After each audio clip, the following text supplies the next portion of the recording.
It's 4 o'clock. The headlines live on 7 News. Victoria lashed by wild weather. Hundreds of calls for help as the snow falls in the Alps. Travel plans in turmoil. Melburnians stuck interstate as flights are grounded. Jane Bunn's expert analysis on the weather system sweeping across the country. Petrol relief. Victoria's only fuel refinery receives millions of litres of more oil. Shock jock Carl Sandlin's showdown outside court. And the Pies offering cheap pies. The plan to slash prices and draw fans to the footy. Exclusive access inside Marvel. This is Melbourne's 4 p.m. news with Laura Turner.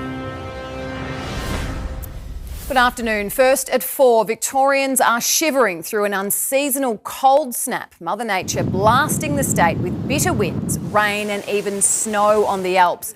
Overnight, the SES received almost 200 calls for help, with trees down, buildings damaged and flash flooding. Strong winds ripped across Melbourne, with Maddern and Heidelberg hit hard. Here's Paul Dowsley with the fallout from this year's first wintry blast. Isn't this a shock to the system, Laura? An icy blast across the state, and it stings harder because just on Sunday it was 30, then we had 3 in a row in the high 20s, and today, ouch. A harsh reminder that winter is coming. At midday in Melbourne, the feel-like temperature was just 12 degrees, and there have been blizzard conditions forecast for alpine areas. It's been the first fall of snow for the year for both Mount Buller and Mount Hotham. Temps plummeted to -2. Definitely coming in heavy earlier than normal, but look, it's got us really excited for the upcoming winter season and we can't wait to get going. There have been severe weather warnings for the central, north central, northeast, west, plus south and east Gippsland, with damaging gusts up to 90 kilometres an hour, even 100 kilometres an hour on the east Gippsland coast. In Melbourne, wild winds and persistent heavy rain overnight saw trees bend and snap. Thankfully, no significant damage, but the SES had 190 calls for assistance across the state overnight. Almost half were for trees down. It was like a big loud swoosh and then just a bang. Port Phillip Bay has been unusually choppy. We've seen some big waves from Brighton right up to St Kilda, which is rare. Not the best conditions for a beach walk, but it did look pretty spectacular, and the heavy overnight rainfall was way too much for the Monash Freeway, with lanes blocked because of flooding. Some areas even copped hail, including Haywood near Portland. The weekend's weather isn't looking great, but for sun lovers like you, Laura, don't dismay, because we have a run of temperatures in the mid to high 20s coming up next week. Thank you, Paul. And the weather is causing chaos for travellers trying to get back to Melbourne from Sydney. Brianna Jackson is live at Sydney Airport. Some very unhappy passengers.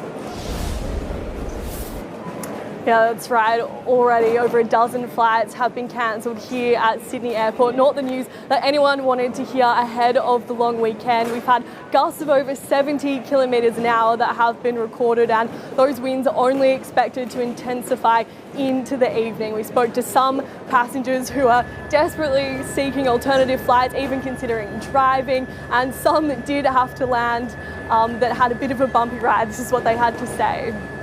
My flight to Brisbane got cancelled. I'm going to try and get a car and drive. 7 o'clock this morning, 11 o'clock this morning, and now we're finally on. It wasn't terrible, but it was very like this coming into land, yeah. This intense weather system first hit last night with a big thunderstorm and lightning storm bringing rain and winds. It's also the coldest day of the year here in Sydney. We've seen snow out in our country and our snowfields. The good news is, though, that the weather is expected to ease up over the weekend, but still a big evening ahead here at Sydney Airport, unfortunately. Brianna Jackson live in Sydney, thank you. Now let's bring in meteorologist Jane Bunn now. Jane, how do we look for the rest of the evening and weekend? Well, the coldest part of this blast is now behind us, Laura, and by early next week, yes, we'll be back to summery conditions, but the weekend is certainly not looking warm. Now, today, it has only briefly reached 16.7. Much of the day has been 15 or less. That is our coldest March day in 7 years, and it's 8 degrees below average. After a wet and wild night, the weather pattern even changed around dawn. These showers did continue to stream through, but only over western suburbs this morning. In the afternoon, they drifted back into eastern parts, but while the winds are stronger than yesterday, the showers are lighter. It's also not as bitter. This time yesterday, Point Cook's wind chill was 1 degree. It was freezing. Today's wind chill is in the mid to high single digits. The showers continue tonight, so does the chilly air, but the winds finally start to ease. Tomorrow's cool rather than cold. Lots more showers to come, mainly in the morning. I'll have more soon, Laura. Thank you, Jane. Well, Victoria's only fuel refinery has just received millions of litres more oil from Argentina, saying its supplies are now secure through to June. As Blake Johnson reports, Viva Energy has also increased diesel production, running 24 hours a day. This is the Pacific Topaz. It is a crude oil tanker and it's just docked in Geelong. On board about 100 million litres of crude oil coming in from Argentina. That'll be divided up into about 40 to 50 million litres of petrol, the rest diesel and jet fuel. The Premier touring the facilities here at Viva. There's a refinery over the road and they tell us there's more than enough supply to see us through. We make and supply about 50% of Victoria's fuel. So it's critical to Victoria but also to the whole nation. The crude oil that we process here is not dependent on the Middle East. We take crude oil from much closer to home and those supply lines are strong and intact. Viva Energy says it has upped production at this refinery 24/7, 365 to keep up with growing demand. It's not a supply issue, just people are buying too much from the servos around Victoria. We obviously allow jerry cans to be filled, but there are obviously customers who are far more adventurous in terms of how much fuel they would like to take, and that gets to a point of being dangerous. An extra 2 shipments will come into this Geelong port in the next 2 weeks as Viva secures enough supply to see us through to June. From the start of the month, we just swung to maximum diesel production here at Geelong in anticipation of what we're seeing at the moment. At this stage, no plan to include purchase limits at service stations despite the Easter road trip rush coming up. National Cabinet on Monday is expected to make further deliberations about the fuel situation in Australia. Iran has pummeled Israel with missiles today, one of the strikes slamming the central city of Kafr Kazim, the impact flipping a car, sending shrapnel flying and injuring 5. At least 9 people have been hurt after several cluster bombs breached the Iron Dome. Iran is taking a beating too, smoke rising from a building in the country's east. And this afternoon, US President Donald Trump has once again gone back on his ultimatum to Iran. Tehran now has an extra 5 days to reopen the Strait of Hormuz or, quote, it won't be pretty. Correspondent Jacqueline Robson has more. Well, the US president has been presenting 2 very different takes on his efforts to strike a deal with Iran. He spat the dummy earlier on Truth Social, saying that Iran better get serious about this deal or it won't be pretty. Then, during a very lengthy cabinet meeting, he told journalists he's not that desperate to end this war, that there are still targets he wants to hit and that Iran is on its knees. He did reveal that big present from Iran a few days ago was 10 ships full of oil allowed through the Strait of Hormuz. Incredibly, despite this sky-high oil price we're seeing, Donald Trump says the war impact hasn't been as bad as he'd expected. Still angry, though, at the lack of help by other countries in the Hormuz Strait, including Australia. In particular, that country, we were the longest bond, the longest ally. Australia, too. Australia was not great. I was a little surprised by Australia. I wouldn't say anybody was great other than the 5 countries in the Middle East. On the battlefront, Israel says it's killed the Revolutionary Guard's Navy commander who had been orchestrating the current chokehold on that crucial shipping lane. Meanwhile, 2 people were killed in Abu Dhabi from falling shrapnel after a missile was intercepted. The Gulf nations still coming under attack, and the air raid sirens here in Tel Aviv and right across Israel has been non-stop today. 1 person has been killed in the attacks. Fire crews raced to an early morning emergency in Black Rock after a property was deliberately torched. The blaze on Tulip Street was brought under control just after 2:30, with arson detectives now looking for the culprit.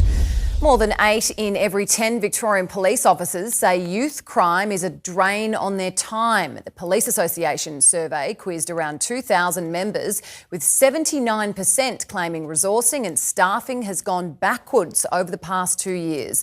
More than 1,500 vacancies are yet to be filled in the force, but the Allen government says Victoria still employs more police than any other state or territory in Australia. Collingwood is cutting the price of food, beer and tickets to help draw crowds back to the footy. Xander Maguire is inside Marvel Stadium ahead of tonight's Pies GWS clash. Xander, take us through the changes.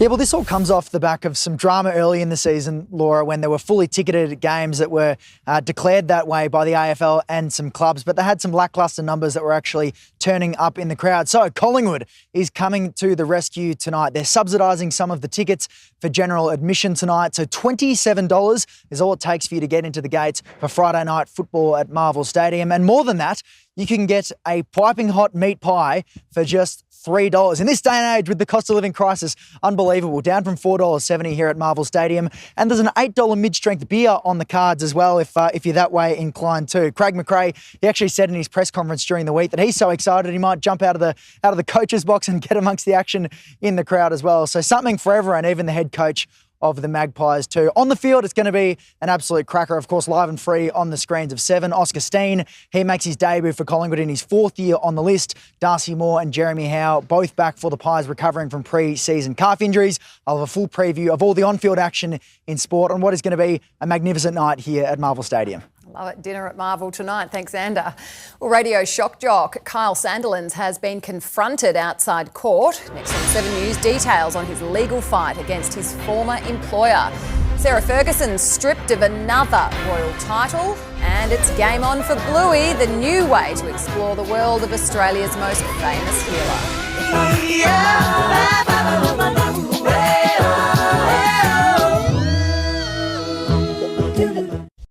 Well, winter might be coming, but the snow has already arrived in parts of this state. This is a live look at the Mount Hotham snow camp, looking pretty spectacular up there.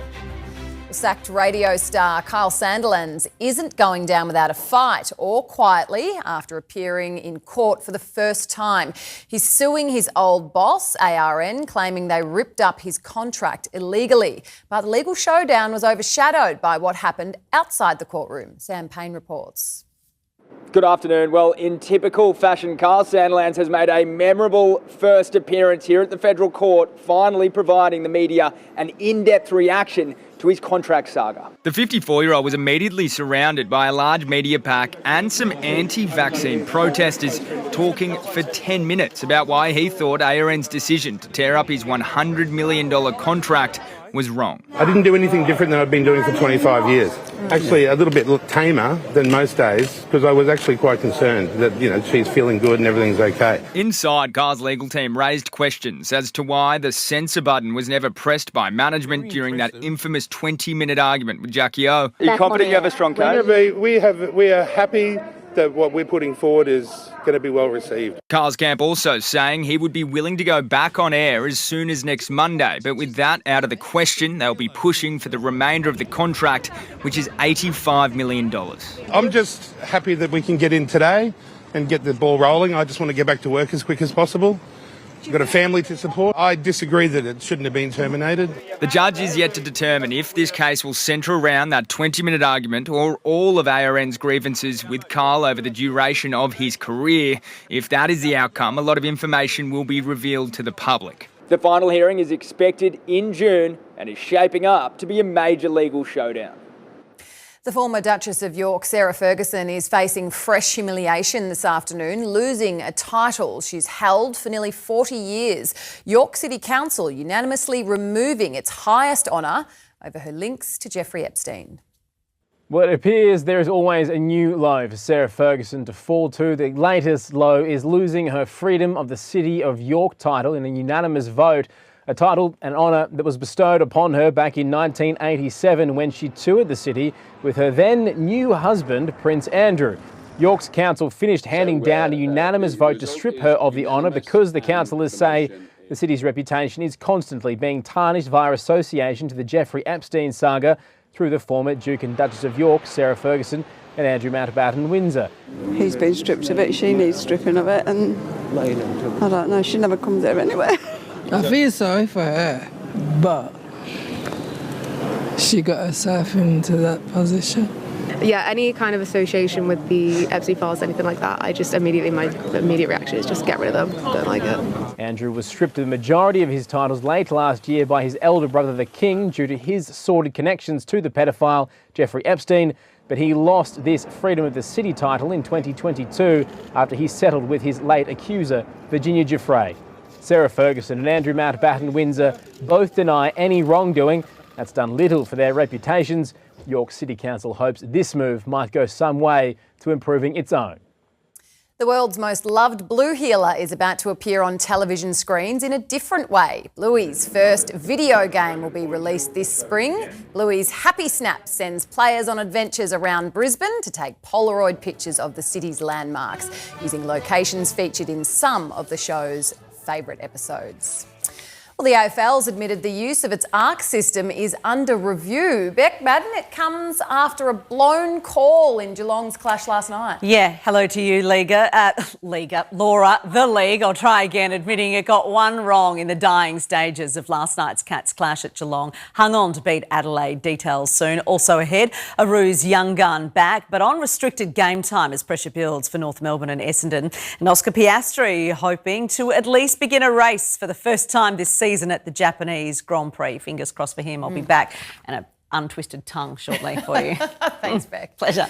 Well, 40 years ago today, terrorism hit Melbourne for the first time. Next, the emotional service to remember the policewoman killed in the Russell Street bombing. Why 250,000 people are being warned to conserve water. And from whales rescued to snakes being seized, we'll take you around the world in 80 seconds. Back soon.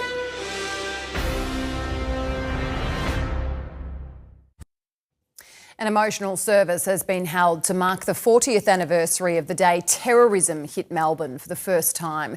The car bombing outside the Russell Street Police headquarters killed young Constable Angela Taylor, injuring 21 other officers and city workers too, and changing our city forever. Nick McCallum reports.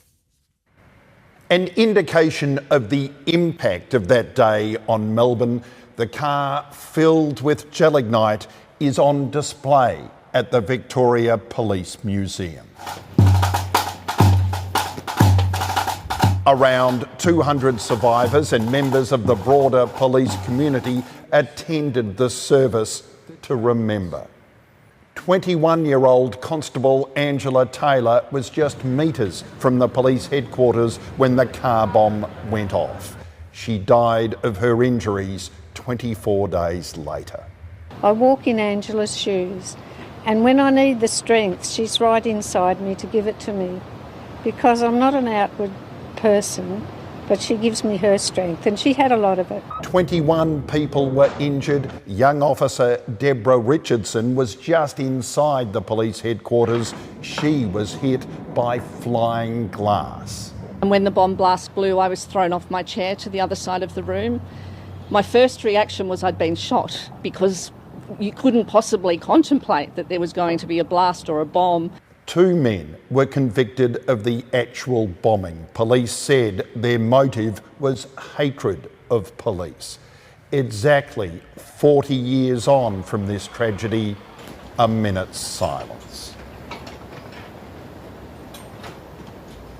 Whilst the trauma of this crime resonates within Victoria Police and endures until today, it has made us a stronger organisation. At the end of the service, a tragic but beautiful moment. The parents of Senior Constable Vadim Devart Hotar, murdered at Porpunka last year, consoled Angela Taylor's mother, unified in grief. For so many, time will never heal the emotional and physical scars of that terrible day. Millions of Sydney-siders are being told to conserve water after a main exploded at the West Ryde pumping station, sending a torrent of water metres into the sky. 250,000 homes are being told to restrict their shower times and half-flush their toilets, with the impact of the burst spanning the upper and lower North Shore. Authorities have been working throughout the night to carry out urgent repairs. However, residents are warned it could take days. Now it's time to go around the world in 80 seconds. Police in Santiago, Chile have blasted protesting students with water cannons. The demonstrators gathered near the National Congress building to protest increasingly limited access to free higher education. Police attempted to disperse the crowds with the cannons, but the students fought back, pelting objects at the vehicles. Efforts to dig free a stranded humpback whale off Germany are continuing after the animal became stuck there earlier this week. Rescuers say the whale is responding to them by occasionally lifting its head, giving hope the mission will be successful. The plan is to have boys assist a dredger to cut a channel into the Baltic Sea and allow the mammal to swim to safety. Still in Europe, and the Italian Carabinieri uncovered 5-metre anacondas, pythons, boas and a caiman hidden inside a basement room converted into an illegal reptile house. They were found behind a false wall in the southern region of Puglia. A baggage handler in Los Angeles has been caught throwing guitars onto the tarmac in this now viral video that's been called disgraceful, with some saying he should be fired. And Washington's cherry trees reached peak bloom, drawing crowds to the tidal basin, a site historically symbolic of Japan-US diplomatic ties. And that's your trip around the world in 80 seconds. There's mounting pressure on the federal government to cut the fuel excise. That's coming up. Also, we're live to WA as Cyclone Narelle hammers the Palabra coast. Thousands of people in the firing line. And the Melbourne man with a mighty goal. This is a live look at his marathon mission for charity. He'll join us after this short break to explain more. Stay with us on 7 and 7 Plus. We'll be back soon.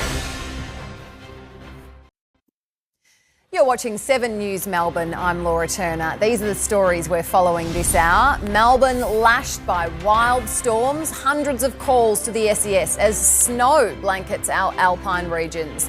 Some fuel security. Victoria receives millions of litres of more oil.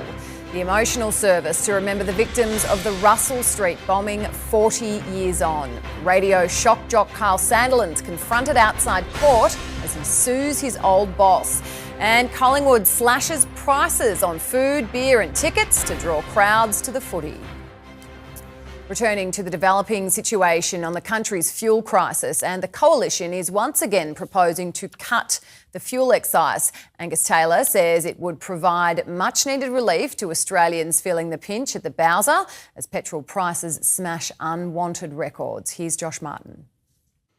Good afternoon. 7 News asked Anthony Albanese about this proposal and he didn't rule it out. The opposition leader went to a service station in Canberra this morning where E10 was selling for $2.47 a litre and diesel at $3.15. Angus Taylor says the federal government tax on fuel should be cut in half for 3 months. That would save motorists 25 cents a litre every time they fill up. The Coalition also wants the heavy vehicle road user charge reduced. The changes would cost the federal budget $1.5 billion. To pay for it, the opposition is proposing ending the electric car discount, reversing green hydrogen subsidies and tax credits, and pausing the home battery scheme. Well, Australians are facing a fuel security crisis, a fuel affordability crisis right now. And we're seeing a government that has failed to show leadership, has failed to show urgency, and has failed to take action. The opposition's calling for an immediate halving of the fuel excise. Is that something you're looking at? Could the budget take that? They've called also for cuts to things that are making a difference to cost of living. My government has always been strong on cost of living measures. We'll continue to do so. We do so in a responsible way in the context of our budget. In good news for air travel, the government says 6 shipments of jet fuel are on the way to Australia, including from China, allaying fears imports were going to be cut. The Prime Minister says Monday's National Cabinet will look at coordinating a national response to the fuel crisis triggered by the Iran war, so the failures of the state-based approach to the COVID pandemic aren't repeated. To developing news coming in from WA, and Cyclone Narelle is hammering the Palabra coast, bringing winds over 200 kilometres an hour. It's just been downgraded to a Category 3 system, with thousands of residents and tourists still in the firing line. We have our team of reporters covering every angle. First to Lucy Murray in Exmouth. Lucy, thank you. We have felt the fury of Cyclone Narelle here in Exmouth. About 40 people were inside the evacuation centre when the roof peeled off and part of the ceiling caved in. Now, it was just too dangerous to evacuate that evacuation centre, so people have had to weather this storm inside the damaged building. Homes haven't been spared either. Roofs have been torn off. At its peak this morning, winds hit 250 kilometres an hour. Narelle unleashing on her third state. The rain heavy, more than 300 millimetres just this morning. There's widespread flooding in this town. Boats have sunk in the canals. Emergency services are warning that this is still very much a serious emergency situation. To this time, we haven't had any reports of injuries. The eye of the cyclone is past Exmouth, but the town is still being impacted and is likely to stay at emergency warning until the middle of this afternoon. There is currently no power in the town of Exmouth. As we get a clearer picture of the extent of the damage, DFS will continue to work with the local governments and communities in the region to determine what sort of support they need for the ongoing impacts. Cyclone Narelle has been downgraded to a Category 3 system, but the threat isn't over yet. And live now to Cassidy Moscone in Carnarvon. Cassidy, the cyclone is expected to hit there within hours. Laura, that's right. Carnarvon has been under an emergency red alert since just after 7 this morning. So authorities, they are not taking any chances. It means that we are essentially confined to our accommodation. We did see police out patrolling earlier, making sure that everyone stays inside because they have deemed it too dangerous outside. We will take you over here. We'll try and open the door to give you a look at just how serious this situation is. You can see the winds are absolutely ferocious. They're expecting to gust up to 200 kilometres an hour later, and that red dirt is whipping up, really creating an absolute dust storm. So inside here, this is where we will be doing our coverage from. We have food, supplies and water. We'll be tracking Narelle's movements from the Bureau of Meteorology track map that we've got up there, and we have a Starlink to ensure we can get the pictures out from Cyclone Narelle to you on the ground as soon as it's safe to do so.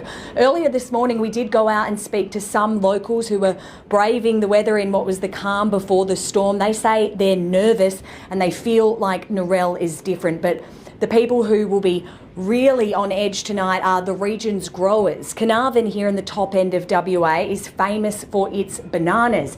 They have just recovered from Cyclone Mitchell only 6 weeks ago and a heat wave that has just cut their crops. So everyone will be waiting to see how the entire town fares tonight. Laura? Cassidy Moscone, thank you and stay safe there. One of the most sought-after pub raffles will get underway very shortly. Let's check in with publican James Carlin from the Tallyrook Hotel. James, it's not a meat tray, it's a jerry can of diesel. Tell us about it. Well, it's just over my shoulder here. It's just a standard, regular 20 litres of diesel, but it seems to have attracted a fair bit of attention. Absolutely. You did it last Friday for this, the first time, and it's made headlines across the country. Are you expecting another big turnout? I think so. Look, it's just gone off. We've had millions of hits on social media and TV and radio, and I think it resonates with a lot of people at the moment. That specifically in the country as well. In the bush, people need fuel. It's the lifeblood for everything that we do. So it's really important, and it's a bit of fun. Yeah, absolutely. It is the talk of every town at the moment, as you say, especially in the country. How much did the can cost you? Oh, I think at that stage it was $2.89, so whatever that is. So yeah, about 60 bucks, I think. But the jerry can has to be returned so we can fill it up again for next week. Love it. All right. And have you introduced this to some of your other pubs as well? We have. We're running it across a few other pubs. So the Tubrac Hotel, which is our first ever pub, we're doing it there tonight as well.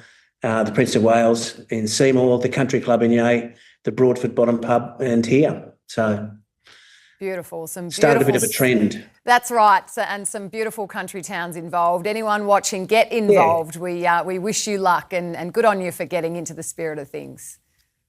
Thanks a lot. Have a good day. Thank you. Now to a Melbourne man quite literally kicking goals. Matt Walsh is raising money for 4 charities.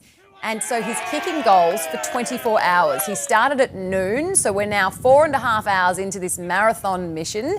Matt joins us now live from Altona while he kicks. Matt, we didn't want to stop you, so I hope you can multitask.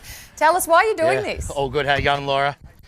Obviously it come to fruition at Williamstown Super Rules Football Club. We've raised money for these 4 charities for a few years now, and another person on the committee, Emma Kirkham, and myself, we kind of, she saw it on YouTube that there was 4 guys that kind of did it. That's a miss. And then she said, could we do it by myself? And then it's come to fruition, and I was probably too deep down the tunnel to quit. So. Well, you've raised $50,000 so far. That's pretty incredible. I think that's 600 live. So 600 goals. Oh, that's awesome. Well done. Did anyone look at the weather forecast before you chose today? Not really, but yeah, I woke up at 6 o'clock this morning and it was, I went back to sleep pretty quickly and thought it was a dream. So. Kicking into the wind? No, I'm actually kicking with the breeze, so it's worked out well, but certainly the rain gave me some trouble this afternoon. So well, you're doing an incredible job to keep going, and talking while you're doing it is extra special, incredible. It must make you feel pretty amazing that so many people are supporting you in these charities too, Matt.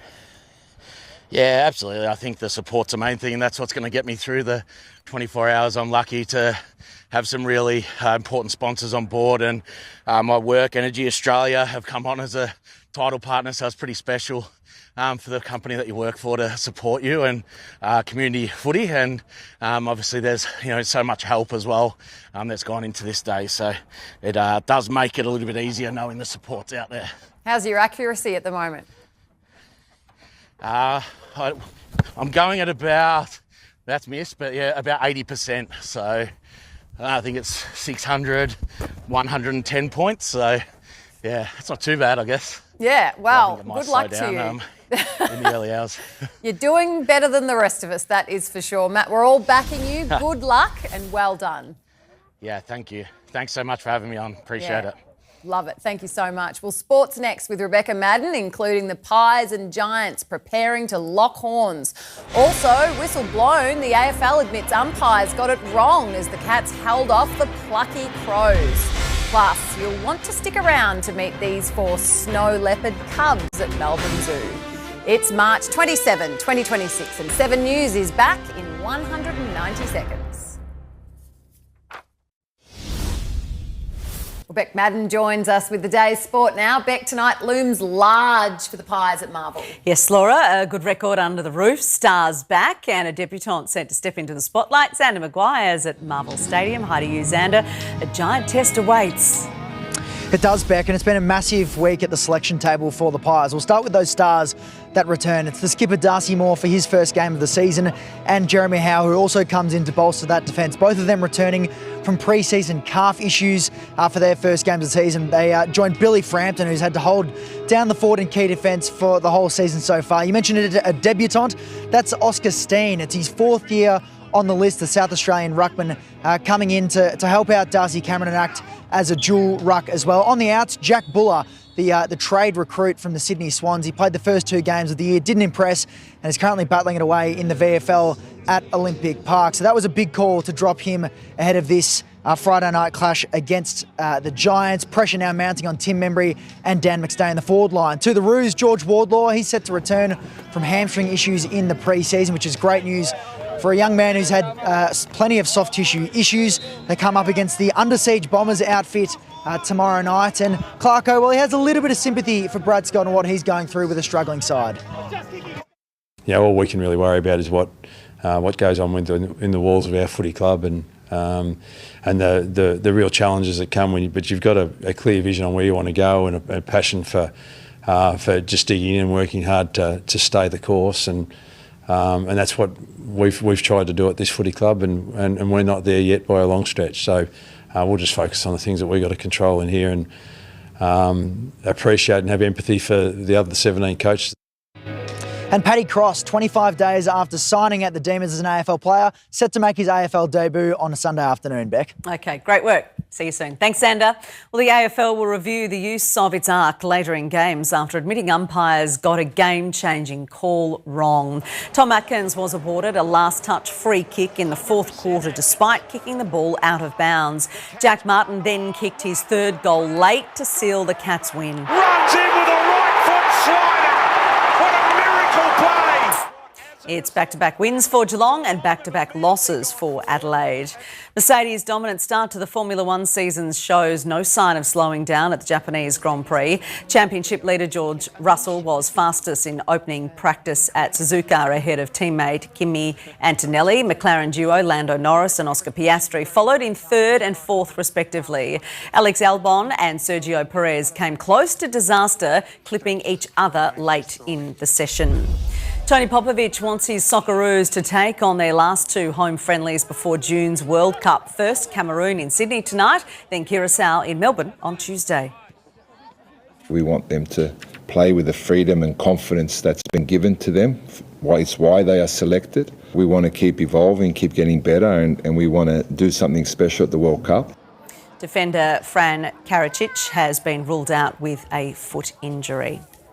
All right, I'm leaving you, heading over to Marvel. See you for 6 o'clock then for the footy tonight. I look forward to it. Thank you, Beck. Thank you. 4 snow leopard cubs are getting ready to meet their fans at Melbourne Zoo. They're Australia's only snow leopard cubs, and they're growing in size and confidence, proving to be a handful during crucial health checks. We were all comfy, you know, you got the wriggles. We heard some growling and snarling.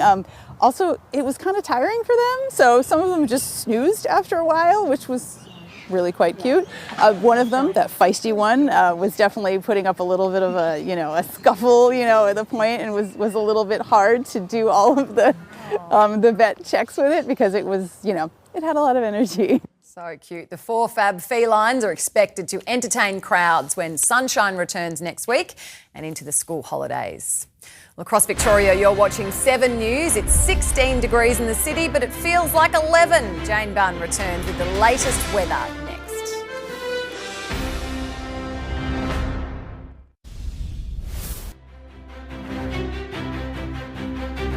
Matt Walsh, the Melbourne man on a mission to raise $100,000 for charity. He's kicking goals for 24 hours straight at Croft Reserve in Altona North. If you're in the area, I'm sure he'd love a bigger cheer squad. Get down there. He's about to hit the 5-hour mark. He's in for a long night too. The whole 7 News team is behind him. Good on you, Matt. Well done. Well, Mike Amor joins me now for what's coming up in our 6 o'clock bulletin. Hello, Mike. Some very interesting stories with us this evening. Yes, Laura. Hello. There's some that will make you feel really good. This one, though, starts with some sadness. An elderly man from Ireland died with no friends or family here in Melbourne. It's what happened next, though, that is incredible. The funeral home put out a call to anyone who may want to come along, and so they did. Dozens of strangers went to offer him a lovely send-off. Also tonight, have a look at this. The man sacrificing himself to protect his car from hail damage. Oh, goodness. His neighbours certainly had a good laugh. I'm not sure whether he was successful. Sorry. And Beck will be live inside Marvel Stadium. She's still thawing out from Geelong, of course, ahead of that blockbuster clash. Moore and Howe are both back, so it's going to be a ripper. Yeah. I hope she doesn't have to do what that man did to stay out of the weather. I don't know about you, but I felt like we had a hurricane go through the Bayside last night. Yes, I know. I think Jane might Kept have me missed awake. it. She's coming up. She can talk about it, I'm sure. Jane, you're here with tonight's weather. What's going on? What's happening? Absolutely. So the cold snap That is finally easing, Laura. The winds are easing, but there's still plenty of showers to come this weekend. Now, 16.7, that is our coldest March day in 7 years. It is 8 degrees below average. The airport has only peaked at 15.2 so far. If it doesn't rise, that's the equal coldest since 2008. After a rough night, showers continue to stream through western suburbs before sliding eastwards this afternoon. That's after 19 millimetres in the city yesterday and overnight, 35 in Viewbank. Maybe that is what Mike saw. It is cold. The chill extends into northern Victoria, but the wet weather doesn't. Today, it's concentrated here in East Gippsland. This has been intense, falls over 100 millimetres in less than 6 hours. Overnight, winds gusted 109 k's an hour near Sorrento, 95 at St Kilda. Today, we've had 126 up at Mount Hotham and 119 in Malakuta. Now, that is exceptional for them. The warning for damaging winds remains current only here in the far east now, and it eases for all tonight. That's all as snow fell in the Alps, a considerable amount this close to summer. A strong cold front ran into the warm waters of the Tasman Sea, letting a low quickly deepen off the southern New South Wales coast. That brought us the unseasonable chill, and the closeness of the low brought the heavy rain and damaging winds. That low is now moving away, heading out here. Conditions will be easing as it does. Up next is a high pressure system. Our current chill turns cool for the weekend, but it won't last forever. By early next week, be completely different. It'll feel like summer once again. Temperatures in Melbourne rising into the high 20s. Meanwhile, Cyclone Narelle still has a long way to go. Significant winds and rain to keep coming as it takes this inland path through there across the weekend. Around the nation tomorrow, the cooler air has reached Brisbane, a top of just 27 for them. Winds are easing in Sydney. It's not as cold in the southeast. Adelaide up to 22, 18 in Hobart. Perth does have significant rain, severe thunderstorms and damaging winds as the remains of Cyclone Narelle move past. To Victoria, nothing severe. Showers do continue to stream through the south, reaching the northwest of the state at times, but only very light there. It is cool tomorrow rather than bitter, and we have moderate southerly winds, so much nicer than today. In Melbourne, we're heading for a top of 19, so it's a cool Saturday rather than a chilly one. Showers continue to stream on through. They'll increase again overnight. They're mainly during the morning tomorrow. Then it slowly eases in the afternoon. That's the latest. I'll have more at 6. Laura. Thank you very much, Jane. And that's all from Melbourne's afternoon news. Thank you for joining us. And for now, from the 7 News team, enjoy the rest of your afternoon.